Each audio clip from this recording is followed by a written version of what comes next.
Lent காலங்களிலும் முதல் நூற்றாண்டு கிறிஸ்தவர்கள் ஜெபத்தின் மூலம் நாம் கற்றுக்கொள்ளக்கூடிய பாடங்கள் என்கின்ற தலைப்பில் கர்த்தருடைய வார்த்தைகளை நாம் கேட்டு வருகிறோம். அப்போஸ்தலர் 10ஆம் அதிகாரத்திலிருந்து ஒரு வசனத்தை நான் வாசிக்கிறேன். 2வது வசனம். கொர்நேலியு குறித்து நாம் வாசிக்கிறோம். கொர்நேலியு தேவ பக்தியுள்ளவனும் தன் வீட்டார் அனைவரோடும் தேவனுக்கு பயந்தவனுமாயிருந்து ஜனங்களுக்கு மிகுந்த தருமங்களை செய்து எப்பொழுதும் தேவனை நோக்கி ஜெபம் பண்ணி கொண்டிருந்தான். இந்த வேத பகுதியில் கொர்நேலியு என்கின்ற ஒரு மனிதனை குறித்து நாம் வாசிக்கிறோம். அந்த கொர்நேலியு என்கின்ற மனிதன் ரட்சிக்கப்படுகிறார். ரட்சிக்கப்பட்டு இப்பொழுது இந்த மனிதன் என்ன செய்கிறாராம்? ஜெபம் பண்ணி கொண்டிருக்கிறார். அதுலேயும் இந்த வார்த்தை இவ்வாறு இருக்கிறது, தன் வீட்டார் அனைவரோடும் தேவனுக்கு பயந்தவனுமாயிருந்து. ரட்சிக்கப்பட்ட மனிதன் அவருடைய வாழ்க்கையில் ரட்சிப்பு வந்தவுடன் அவருடைய வீடு ஜெப வீடாக மாறுகிறது. இன்றைக்கு இது ரொம்ப முக்கியம். இந்த முதல் நூற்றாண்டு கிறிஸ்தவர்கள் அவர்கள் ரட்சிக்கப்பட்டார்கள். ரட்சிக்கப்பட்ட பிறகு அவருடைய வீடுகளில் எப்பொழுதும் அவர்கள் ஜெபித்து கொண்டிருந்தார்கள். அவருடைய வீடு ஜெப வீடாக மாறியது. வேதத்தில் கூட நாம் பார்க்கிறோம், ஆண்டவராகிய இயேசு கிறிஸ்து சாட்டையை எடுத்து அடிக்கிறார். அடிக்கும்போது கூட அந்த ஜனங்களை பார்த்து சொல்லும்போது, என் வீடு சகல ஜனங்களுக்கும் ஜெப வீடு என்று சொல்லப்பட்டிருக்கிறது, நீங்களோ அதை கள்ளர் கொகைகள் ஆக்கிவிட்டீர்களே என்று சொல்லி வேதனையோடு சொல்லுகிறார். இன்றைக்கு நாம் வாழ்ந்து கொண்டு இருக்கிறோம். இன்றைக்கு இந்த கிறிஸ்தவ வாழ்க்கை நாம் வாழ்ந்து கொண்டு இருக்கிறோம். இன்றைக்கு நம்முடைய வீடுகளில் ஜெபங்கள் இருக்கிறதா? நம்முடைய வீடு ஜெப வீடாக இருக்கிறதா? நம்முடைய வீடுகளில் கர்த்தருக்கு பயப்படுகிற பயம் காணப்படுகிறதா?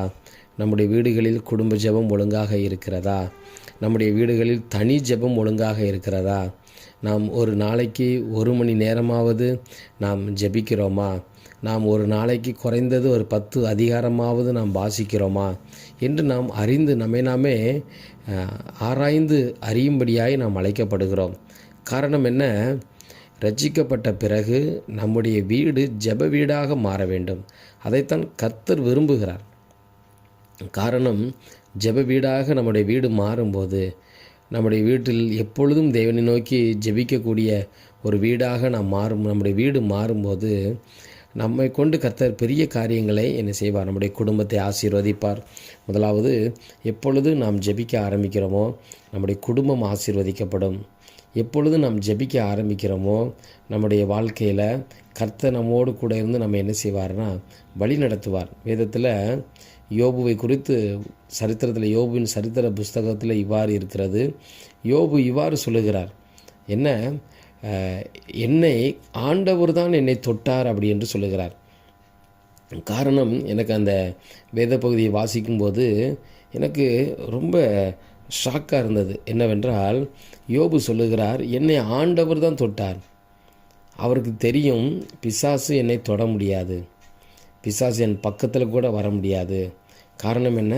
பிசாசு என் பக்கத்தில் கூட வர முடியாது. ஏனென்றால் நான் ஆண்டவரோடு கூட நான் நெருங்கி ஜீவிக்கிறேன், ஆண்டவரோடு கூட நான் நெருங்கி நான் வாழ்கிறேன், நான் ஜெபிக்கிறேன். ஒவ்வொரு நாளும் நான் ஆண்டவருக்கு பிரியமாய் உத்தமமும் சன்மார்க்கனும் தேவனுக்கு பயந்து இருக்கிற ஒரு மனிதன்.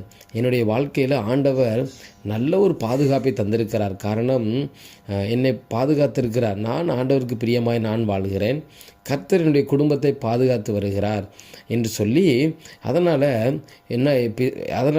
பிசாசு என்னை தொட முடியாது. காரணம், கர்த்தருடைய பாதுகாப்பு என்னுடைய குடும்பத்துக்கு உண்டு. இப்பொழுதும் என்னுடைய வாழ்க்கையில் இவ்வளவு பெரிய பிரச்சனைகள் வந்திருக்கிறது என்றால் அதற்கு காரணம் இந்த ஆண்டவர் மாத்திரம்தான். அவர் தான் என்ன செய்திருக்கிறார்? அதை அனுமதித்திருக்கிறார் என்று சொல்லி யோபு தன்னுடைய வாழ்க்கையில் சரியாக புரிந்து கொண்டார். இன்றைக்கு இந்த காரியத்தை நாம் அறிந்து கொள்ள வேண்டும். காரணம் என்ன?